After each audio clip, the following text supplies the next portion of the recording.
Ya, Shalom Bapak Ibu Saudara semua sekalian. Kita akan presentasikan tentang apa yang sudah kami pelajari dari satu buku ya. Ini tentang konseling pastoral anak dan remaja. Dengan saya sendiri, Kevin Jonathan Chandra, dan dengan Saudara Stefan Joel Bedwell. Sumber buku yang kami ambil adalah dari ini. Penulisnya adalah James David Rockefeller. Judulnya adalah Counseling Children and Adolescents. Nah, ini jumlah halamannya memang hanya sedikit ya, hanya 26 halaman, terdiri dari 6 bab, yang nanti kita akan presentasikan apa yang sudah jadi hasil ringkasan kami. Dan nanti kami juga akan berikan beserta dengan contoh-contohnya. Ya, silahkan, Joel. Ya, yang pertama yaitu apa itu konseling. Ya, next. Ya, seperti yang tadi sudah saya sampaikan sebelumnya, definisi konseling yaitu konseling adalah proses mengeksplorasi masalah pribadi di lingkungan yang aman dan saling menghormati dengan didampingi seorang profesional yang peduli dan pengertian.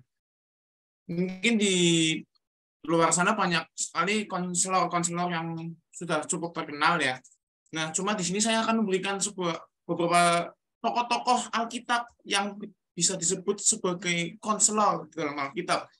Yang pertama yaitu adalah Musa. Musa merupakan salah satu dari para konselor pertama yang terdaftar dalam Alkitab. Sebagian besar harinya dalam perjalanan di gurun menuju Kanaan dipakai untuk mendengarkan dan memberikan keputusan untuk semua keluhan atau permasalahan yang disampaikan kepadanya. Keputusan dan nasihat bijaksana yang diberikannya merupakan penuntun bagi orang Israel dalam menjalani kehidupan mereka sehari-hari. Lalu ada Daud yang mungkin kalau anak-anak sekolah minggu pasti diceritakan bahwa Daud sebelum menjadi raja dia adalah seorang yang menghibur Raja Saul menggunakan musik. Saat Saul merasa lelah atau emosionalnya sedang meningkat, Daud dipanggil untuk memainkan kecapinya, dan setelah itu hadirat Tuhan turun untuk membuat emosi dari Raja Saul tersebut menurun. Nah, lalu selanjutnya ada nabi-nabi seperti Elia dan Elisa, di mana mereka menerapkan konseling dalam bentuk khotbah dan menjelaskan firman Tuhan kepada orang-orang. Nasihat mereka walaupun terkadang tidak dituruti, memberikan indikasi yang jelas bahwa datangnya dari Tuhan untuk memberikan kedamaian. Umat Allah membutuhkan konseling yang bijaksana dari mereka. Para raja dan pemimpin militer dari negara-negara di sekitar Israel juga membutuhkan nasihat dari para nabi ini. Lalu selanjutnya yaitu adalah Yesus. Dalam Yesaya 9 ayat 5, Yesus disebut penasehat ajaib atau konselor bisa disebut kalau dalam zaman sekarang. Nah, Yesus itu memberikan tuntunan kepada para pendengarnya mengenal cara untuk dapat masuk ke dalam kerajaan Allah, lalu menerima pemulihan, lalu memperbaiki hubungan yang retak, dan masih banyak lagi yang mungkin tidak bisa saya sebutkan. Nah, dan di sini saya menemukan gimana sih caranya Yesus menunjukkan kemampuannya dalam melakukan konseling itu melalui yaitu dengan cara mendengarkannya atau menjadi pendengar yang baik.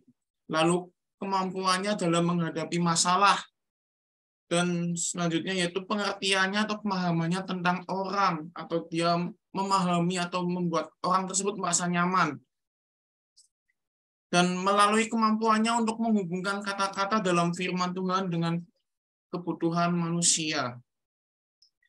Ya, dan selanjutnya, next. Psikologi konseling.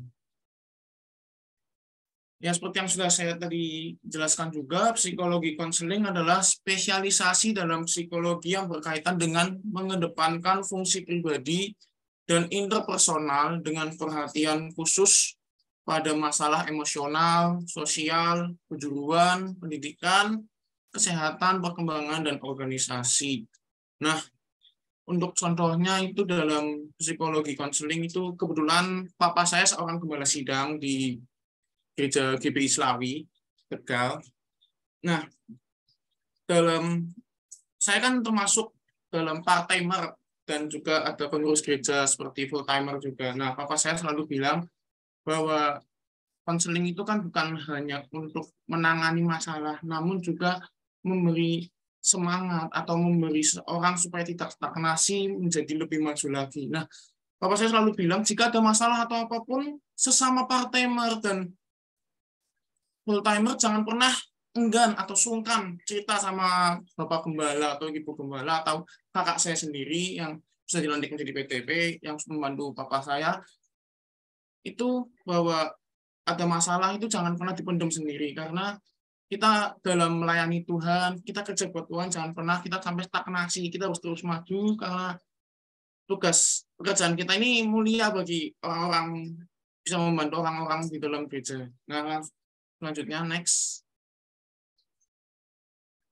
Penanganan masalah perhatian remaja. Dalam konteks ini kita lebih mengarahkan kepada remaja ya. Membutuhkan perhatian remaja. Saat anak mencapai usia remaja hingga masa remaja itu adalah masa-masa di mana mereka membutuhkan perhatian. Karena dalam masa ini mereka mengalami perubahan. Mereka jadi ingin tahu banyak hal tentang hal-hal yang sensitif seperti tentang pubertas, seks, alkohol, dan hal lainnya yang mungkin terdengar tabu. Nah, jadi saya punya pengalaman bahwa menurut saya itu anak-anak muda itu atau anak yang masuk ke dalam fase remaja itu di mana anak ini tuh memiliki sifat yang cenderung agak sensitif di mana dia diomongin sedikit udah merasa kayak disalahin dikit itu dia merasa aku ternyata orangnya kok jadi orang yang serba salah apa. Nah, saya memiliki pengalaman di mana kebetulan saya punya hobi yaitu masuk klub motor gitu, juga di komunitas motor gitu. Nah, saya punya teman yaitu anak jemaat. Orang tuanya tuh selalu bilang, anak saya tuh nggak pernah jenak di rumah, selalu ngomong kasar. Dan anak muda itu menurut saya tuh untuk mendekati anak muda itu agak rumit menurut saya, apalagi dalam hal konseling, di mana mereka itu agak sungkan atau agak malas untuk mengeluarkan unek-unek mereka, mengeluarkan apa yang sedang mereka rasa, masalah mereka kepada konselor. Nah, karena itu dalam mendekati mereka tuh saya menggunakan yaitu dengan cara mendekati hobi mereka. Kebetulan sesama hobi motor, Pak. Jadi teman saya itu cowok yang kebetulan dia tuh hobi minum alkohol sampai pakai narkoba, Pak.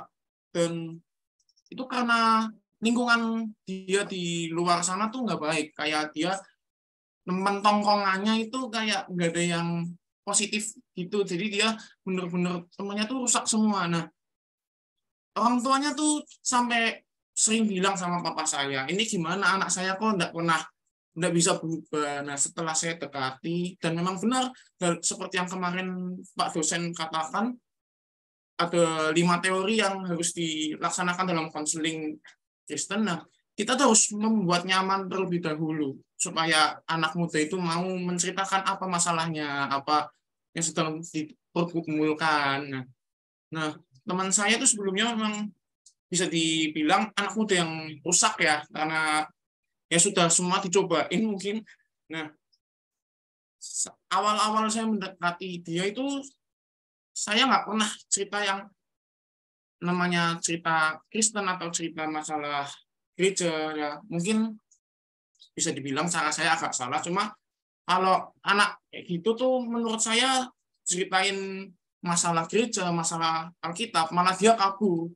Jadi pertama kita karena sehobi, kita cerita hobi kita cerita apa yang pernah kita alami dan bisa berubah sampai sekarang. Nah, puji Tuhannya sampai sekarang orang tuanya pun bingung kok sekarang anaknya jadi rajin ke gereja, anaknya yang sebelumnya ngomong di rumah kasar sekarang jadi omongannya benar, dan anaknya nggak pernah keluyuran, jarang keluyuran gitu. Dan sampai sekarang orang tuanya datang telat ke gereja aja dimarahin sama anaknya karena nggak tahu. Puji Tuhan karena Tuhan masih memberikan kesempatan buat anak ini mau berubah, dan puji Tuhan anaknya pun juga mau merespon. Dan ada beberapa hal yang mereka butuhkan ya dalam anak muda sekarang ya. Contohnya seperti tadi Pak Jonas cerita yang pernah melayani anak muda masalah hal percintaan itu dan macam-macam lah, karena anak muda sekarang mungkin banyak sekali hal-hal yang dicontohkan yang tidak baik. Jadi ya seperti itulah, mereka mengikuti perkembangan zaman yang terlalu keras sekarang. Dan benar sekali dalam kehidupan sosial anak remaja itu sangat dipegang penting oleh orang tua. Dimana kalau orang tuanya kehidupannya tidak benar, pasti anaknya pun kemungkinan besar ada hal-hal yang di apa ya, di kayak mereka tuh kayak cari perhatian gitu. Karena orang tuanya di rumah tidak bisa memberi kasih sayang yang berlebih, membanding-bandingkan, itu salah satu membuat anak muda itu insecure, anak muda itu menjadi minder gitu Pak. Ya, selanjutnya mungkin akan disampaikan oleh Kak Kelvin.